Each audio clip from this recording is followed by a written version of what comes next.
What's going on, guys? It's Boundz here, and today I'm going to be showing you guys how to create some text in Cinema 4D that looks like this. As you can see, the text is like cracking and it's revealing some of the blue through the text, and it has an explosion in the background.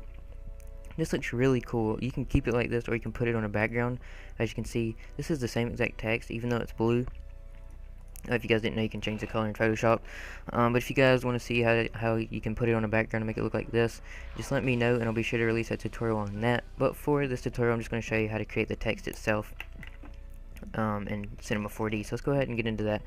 I'm going to be using Rated Lightroom. You can use whatever you want. I don't think it makes a difference, but it does look better if you are using some sort of Lightroom. So first thing I'm going to do is MoGraph mode text, and you get this right here. And if you go to object, change the text, you can use whatever you want. For this tutorial, I'm just going to do we'll do tut. Let's see, font.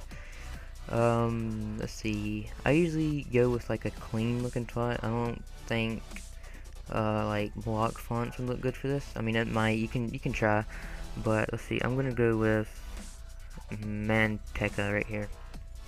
It's kind of a clean font. So next thing I'm going to do is change the depth. You don't want to make it too far back, and you don't want to make it too skinny. So I'm going to go with probably 65 for this. Looks good. So yeah, don't make it too far back, don't make it too skinny. Just make it, just make it look nice. Alright, so next thing you want to do is you want to drag your colors that you want to use on here. So, as you can see, I did blue on this one. You can use whatever color you want. You can change it in Photoshop. Like I said, I'll show you that if you want me to do that tutorial. But anyway, let's see, I'll go for a different color. Let's go with purple for this. I don't know, why not? So you want to drag that on, and you'll get this. Next thing you want to do is you want to get like a nice gray material. I'm going to use this one. It's called Rated Gray, and you want to drag that on. You want to make sure the gray right here is to the right of your color. So you have the color right here, and then you have your gray there. Alright, so basically what that's going to do, it's going to make the gray on the outside and the color in the inside, so when it cracks, the color is on the inside, and it looks nice. Alright, so now what you want to do is you want to duplicate this whole text. Just let me move this back down. Alright, you want to duplicate this text with Control C and Control V, or Command C and Command V if you're on a Mac. Next thing you do is go to Plugins, Thrausi, and Thrausi. Now I'm gonna do probably, let's see, 85 pieces. Looks good. It'll give it, so it'll look like this. So the more pieces, the more cracks you want, do more pieces. The less cracks, do the less pieces. So I think 85 looks pretty good. So once this breaks, you'll see we have these pieces over here with the red X. Just go to MoGraph, Effector, and Random, and it'll do nothing. That's because these X's are red. Click them and change them all to green check marks. It'll do this. Now we don't want it to look like that. We want it to look clean, like it's cracking the text itself. So all you have to do for that is make sure you're on random, change the strength down a little bit. So see, I'll go with about 4 here. You can change the seed right here at the, right below it. It gives it basically different ways that it can be cracked. So let's see, I'm gonna go with that. Let's see how this looks. Let's render this out a little bit. So it should be like the text is cracking just a little bit. Yeah, you can see it right there.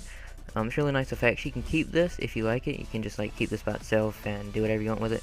But I'm going to show you guys how to take it one step farther and get the background like that. So what you want to do for this is you want to take your duplicate that we just made a second ago, and you want to do the same thing basically. So just go to Plugins, Thrausi. We'll do 85 for this as well. You can play around with it and do however many pieces you want. You can do less, you can do more, I don't know. But 85 I found looks good. So yeah, that's what I'm going to be showing you guys. And for this, let's just go show you. You can do, whatever. You can keep it, you can like explode it. You'll see here in a second. You can keep it exploded, or you can really do whatever you want. It's just personal preference from here. You can do whatever you like, but I'm just going to show you how to do this and what I think looks good. And yeah, so like I said, if you guys want to see how to put it on a background and create this, let me know. I'll be sure to do that. Alright, so this is done. I'm going to do the same thing, like I said. Go to MoGraph, Effector, Random. And you want to change these X's to check marks, and you'll get this big explosion. What you want to do from here is you want to change your angle, and you want to make this one, make sure you have, like, click on the first Thrausi piece right here, shift click on the last one, and you want to move it behind the text, but you want to keep some pieces in front of it to make it look good. So let's see, I'll do right here. I don't know, we might move that back, we'll see how it looks. But I think that looks good. We might change the randomness strength down a little bit. So let's see. We'll do about 80 some. Like I said, you can play around with this all you want. I'm gonna keep it like that. So if we render out a little piece of this, we'll see how this looks. It should take a little bit of time rendering. I'll show you some render settings after this as well.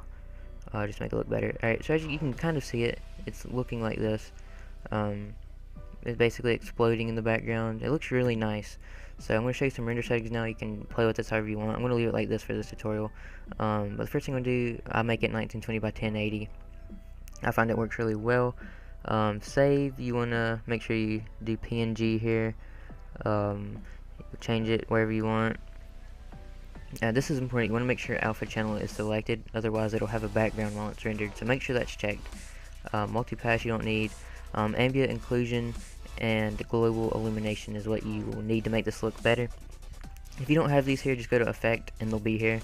Just make sure you have those selected. I use default settings on here, but I might change this actually. So go to global illumination and go to irradiance cache, I guess that's how you say it. Go to that and sophisticate. I don't know how to say it, but the first one, make it medium or high, whatever you want. I'm gonna go medium. But anyway, we'll render this out and we'll see how this looks here. So I'll be back when this gets done rendering and we'll see how this turns out. Alright, so as you can see, the text is finished rendering and it looks pretty sick right here. So let's just go ahead and open this up right here, and it looks really cool. So if we compare this to the other one, basically looks the same thing, just different color. So it looks really nice. Like I said, you can put this on backgrounds. You can say it here if you want to know how to do that. Like I said like 2 times, I think I said it already, but let me know in the comments if you want to see how to put it on a background. That's pretty much it, so you can do whatever you want with this text. And yeah, thanks for watching, and I'll see you guys in the next video. Goodbye.